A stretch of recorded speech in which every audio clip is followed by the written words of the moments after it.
All right, so let's kick things off with round two. We just looked at round one, and I had a great start, and then kind of petered it out and like took a draw and wasn't that happy about it. So round two comes in, I feel pretty fine, because I didn't lose round one.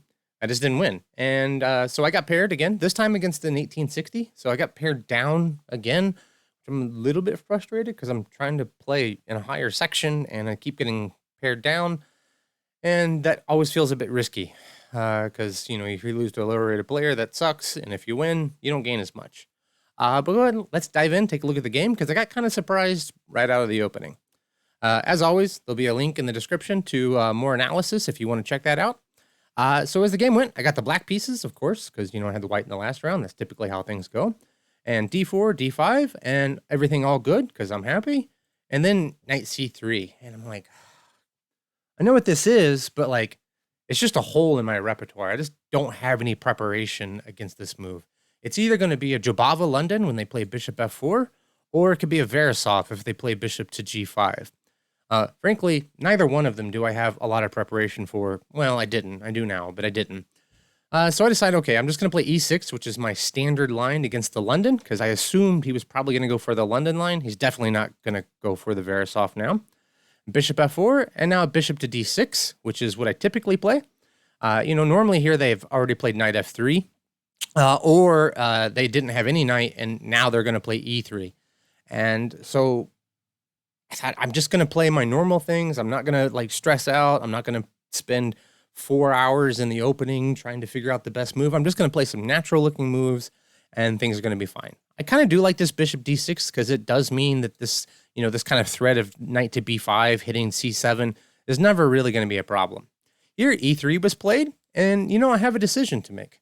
Now, if the knight's on f3 and we get this position, my preparation was to take, I play queen to d6, I'm hitting this pawn and threatening here, and then they have to play queen out, and I play c5. But here, that idea didn't really appeal to me as much, because there is this knight to b5, and now I got to move the queen again. Maybe this isn't so bad. Maybe I can come to b6, and now this knight can't really move because of this, and maybe I'll play c6 or a6. But I want to get c5 in, and this probably would have been a better way to go, but actually I don't need to play this queen to d6. I can just take, and then just sort of develop naturally. Maybe b6, bring this bishop out, trade off my cruddy bishop here on c8. This would have been a much nicer way to have played. Instead, as is typical with me, when I'm in a line, I don't really know what I'm doing. I usually don't commit to things. And since I'm not in a mood to commit, I played knight f6. Again, sort of a logical, natural move. I'm just going to get developed. And I'm already sort of concerned, like, what am I going to do with this bishop? Because I don't really know yet. So knight f3 comes, and I just castled. And now bishop to d3. And white is developing really harmoniously. And they've already got all of their pieces out. They're going to go knight to e5. I knew this was the idea. These bishops look nice. Maybe this knight will come across after some e4 or something. Or maybe at the right moment, this knight will jump here and be annoying.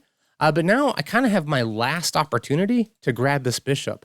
And definitely that's my big takeaway here is that I want to be taking that bishop because it disrupts a lot of what white is going to try to do. So I played knight bd7, just trying to go natural. I knew I wanted to play c5. My breaks are c5 and e5. E5, obviously, with this knight and this bishop and this pawn, e5's difficult. So I need to try to go for c5. But I thought maybe I prepare this a bit more. But, now knight e5 comes, and I can't play c5. Seems like I can, but there's this kind of nice tactic here where I pawn for no particular good reason, and this would not be that great for me. So to prepare that, I had to play knight to e7.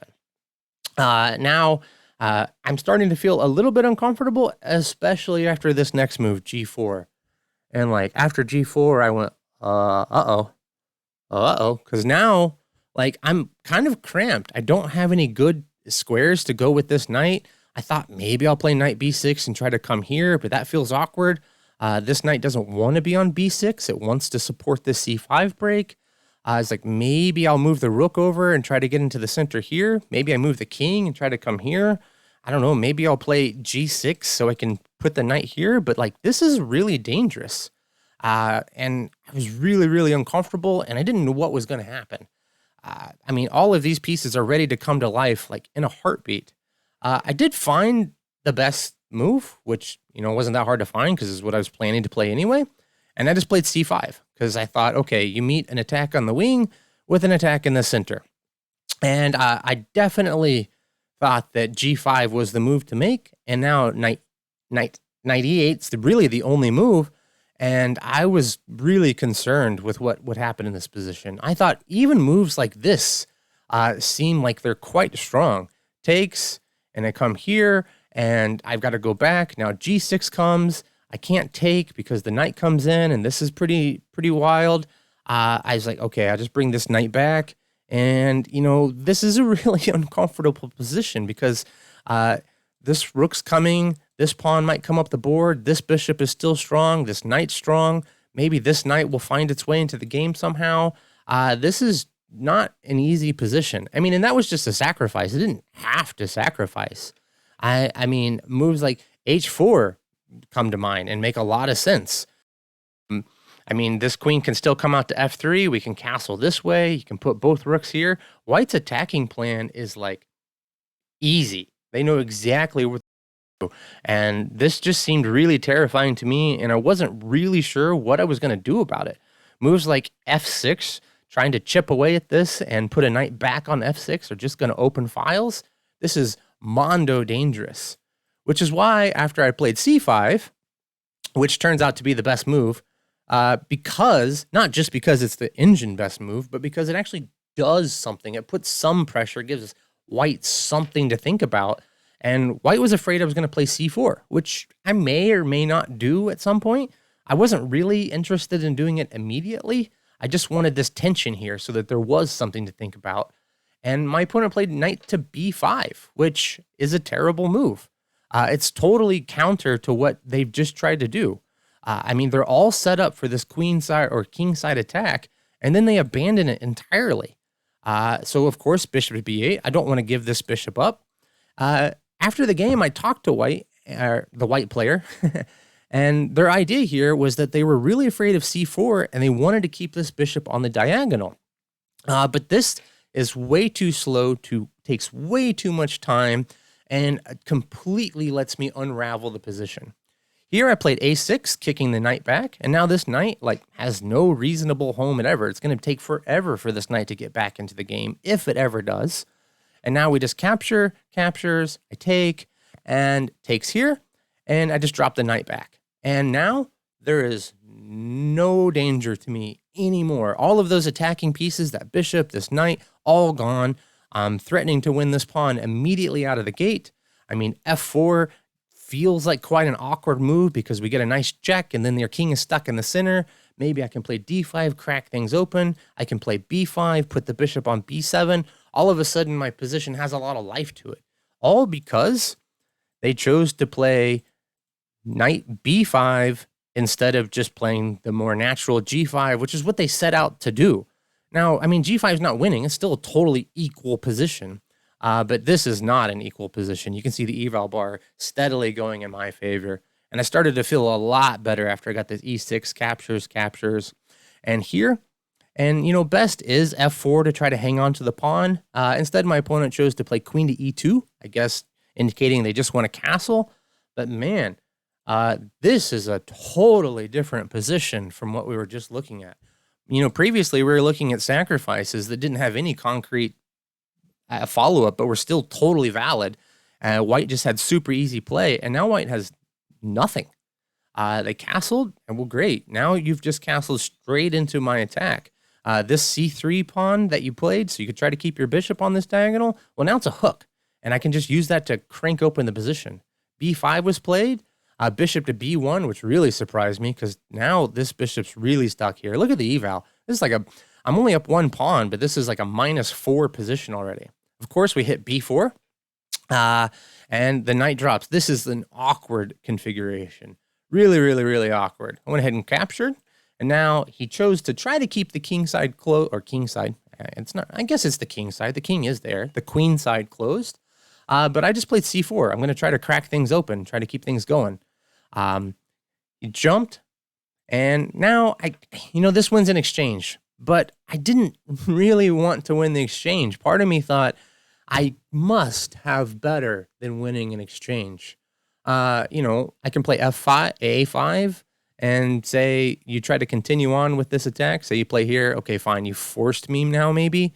But okay, I can just ignore it and capture here. And bishop A6. This bishop looks pretty great. I can try to still put the knight here. This would be a fantastic looking position. I'm still going to win material. But anyway, I decided, just take the material. You're already up one pawn. Now you're up an exchange. You've given that back. You're just up a clean exchange. And this pawn, if it ever falls, so be it. I'm pretty happy with that. I chose bishop to d7. And the only thing I really need to be worried about is a timely knight jump somewhere. And because there is this mate threat here. And as long as I remain conscious of that, I should have no problems. Instead, h5 was played, which I found a little bit surprising because now I'm able to just kick the queen off this diagonal because I cover all of these squares. This knight's covering that one. The bishop's still shut in. The queen's got to move. And now I have there's no danger whatsoever. I played a5 now, not because I wanted to play a4, but because I just wanted to make sure that if a5 came, I can keep the bishop on this diagonal, meaning the queen can never even come back. A3 was played, further weakening. It's nice to note that this knight really can't actually move because this check is really, really obnoxious because it's going to get followed up with this check, and there's probably a mate shortly thereafter. So, for example, just a random move, if instead of a3, say they just randomly move the queen. Well, now it's just a simple mate, just a mate and a couple moves and mate. So a3 doesn't actually change anything because if you move the knight, it's the same thing except for I just win a pawn in the progress. I moved the rook in. I decided let's just improve the rooks. At some point, I wanted to play d4, e5, d4, try to break things open. I kind of want this pawn gone, but it's a pass pawn. So let's not frown on that. G5, white's getting sort of desperate. I just kind of continue to improve. And now f4, and now I break with e5. And the point being that if I can get d4, you take these connected pass pawns, I can go to d3. That's got to be lights out on the spot. f5 was played, trying to keep that plan at bay. But now I can just win a pawn. Rook g1, I go here. I could take this pawn, but why? This pawn is awesome because it blocks his bishop, makes sure there'll never be any accidents there.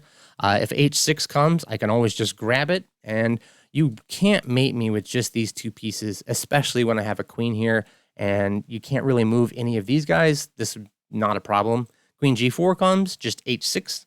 Now, h6 is never going to get played. This queen defends. There's no threats whatsoever, and I can continue on with my plan here.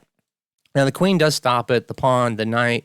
All I have to do is try to add up a little bit more pressure to that square, and I'm going to force d4 through. So rook d1, trying to stop it, and I had this idea. I'm going to try to force him to play here, and then I can just shoot past it. My idea is I'm going to drop the bishop back, put pressure here, and he's going to have to move something to defend that, which is going to let me play d4. b4 was played. I just decided to ignore it. I would much rather capture this pawn, and if you want to take here and open this file, be my guest, because queen b6 will happen super fast, and what are you going to do? So as I hoped, e4 happens. I played d4, queen to f3 comes, and now queen to g5, just winning material on the spot, taking advantage that this king has no moves whatsoever, and we force the knight to move, and immediately it's lost. Rook takes, you grab this pawn, and now queen d2, not necessary, but it forces the queens off the board and certainly forces resignation. There's no hope at all. These pawns will all fall. The game, he resigned here, but, something like this is a position I'm pretty confident I can handle. So it's really, really all came down to this one mistake from white, this knight b5 move. If they had played g5, we're in for a brawl, and I don't know what's going to happen. But knight b5, and basically the game is over at this point. It was super, super easy for me from that point forward. So I'm not quite happy with the way that the opening went, but leading into the early middle game, late middle game, and the way I followed through with the rest of the game, I'm actually pretty happy with the way I played that. And, we got the win and feeling pretty confident. Walked back home, took a nap, got ready for the next round, and feeling great. So stick around, and we'll take a look at the next game. Thanks a lot, guys. Bye-bye.